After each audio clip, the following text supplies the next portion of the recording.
Bismillahirrahmanirrahim. Assalamualaikum warahmatullahi wabarakatuh. Kembali lagi dengan saya. Di dalam video ini saya akan membahas dua kitab secara langsung, yaitu Arba'in An-Nawawi dan Mabadil Awwaliyah. Mengapa begitu? Karena kebetulan di dalam kedua kitab ini terdapat isi yang sama, yaitu sebuah hadis yang berbunyi Innama a'malu binniyat wa innama likulli umri'in ma nawa. Tapi sebelum saya membahas hadis ini, saya buat permisalan.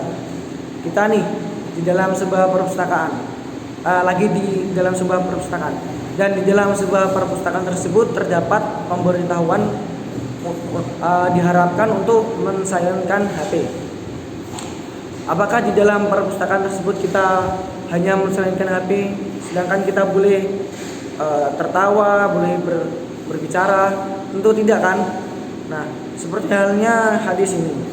Hadis ini hanya bahan mentah yang tidak bisa kita makan mentah-mentah gitu. Jadi hadis ini harus dimasukkan ke dalam pabrik yang yaitu usul fikih. Dan keluarlah yaitu segala sesuatu harus berlandaskan tujuan pelaku tersebut. Misal nih, al-wudu la budda fi minal qasdi wa kadzalika ghuslu was salatu was shaum. Jadi kita nih wudu harus berlandaskan niat. Jika kita tidak niat, maka wudhu tersebut tidak sah. Dan niat ini tidak harus dilafazkan. Di dalam hati juga boleh. Oke, lanjut. Ma law ta'ata fi syai'in mabain lahu wa ya'taqidu ada mahillihi kama wata imra'atan ya'taqidu annaha ajnabiyatun wa nauzana biha faidahiyya halilatu fa huwa haram.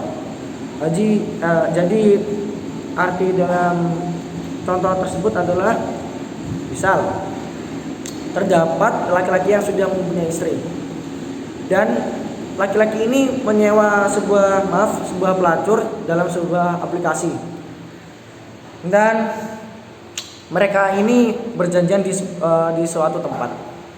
Lalu datanglah si laki-laki ini ke dalam tempat tersebut. Lalu kebetulan di dalam tempat tersebut lagi lampunya dimatiin. Lalu si laki-laki tersebut menikmati si pelacur tersebut.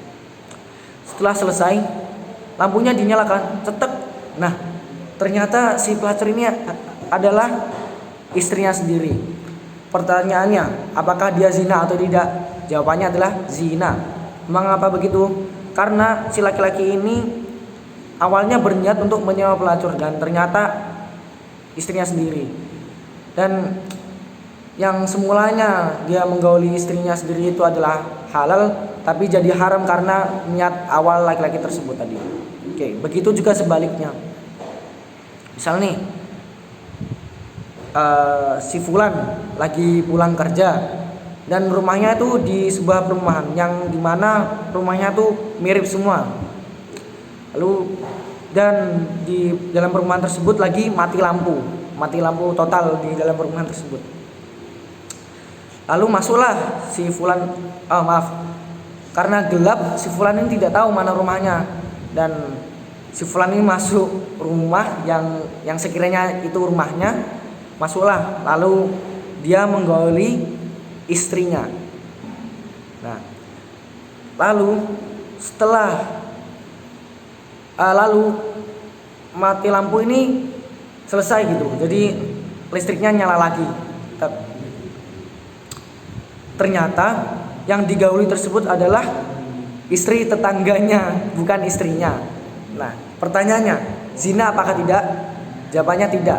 Karena kembali lagi, innama a'malu binniyat.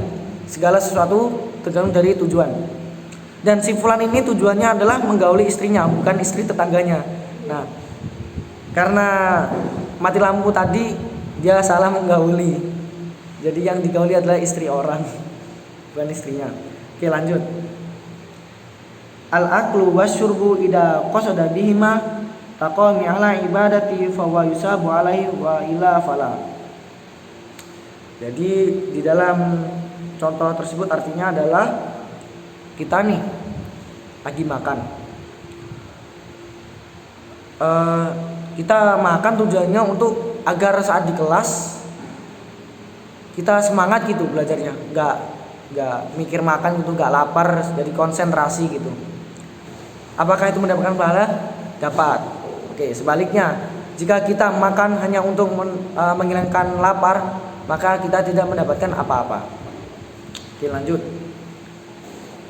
Man asara al-inaba wa qadil khaliyah au khamriyah. Jadi misal kita nih lagi bikin kita bikin contoh dari video sebelumnya aja ya. Contohnya legen nih. Kita membuat legen tujuannya untuk mengolah legen tujuannya untuk membuat cuka. Nah, jawabannya hal atau haram? Halal. Walaupun sebelumnya haram, tapi jadi halal karena niatnya. Jadi niatnya kan hanya untuk membuat cuka, jadi halal hukumnya. Begitu sebaliknya, jika kita nih mengolah legen untuk membuat tuak, nah itu nggak boleh, itu haram hukumnya. Lanjut. Ida akhodal da'inu mala madini biqasdil istifa aw sarifah fala yaqta'u fil awwali wa yaqta'u fis tsani. Jadi misal nih, saya nih punya utang, Fulan nih punya utang sama saya. Nah, janjinya si Fulan ini ketika dia gajian dia akan membayar utang saya, tapi ternyata dia tidak membayar utangnya. Lalu saya nih mengambil uangnya tersebut dengan niat untuk membayar utangnya. Apakah boleh? Jawabannya boleh. Mengapa? Karena saya niatnya untuk melunasi utangnya. Kalau misal nih saya niatnya untuk mencuri, nah itu tidak boleh. Oke, sekian penjelasan dari saya. Mohon maaf jika ada kurang jelasnya, silakan tanya di kolom komentar. Hadamini subhanaka rabbika rabbil izzati amma yasifun, wassalamun ala mursalin walhamdulillahi rabbil alamin.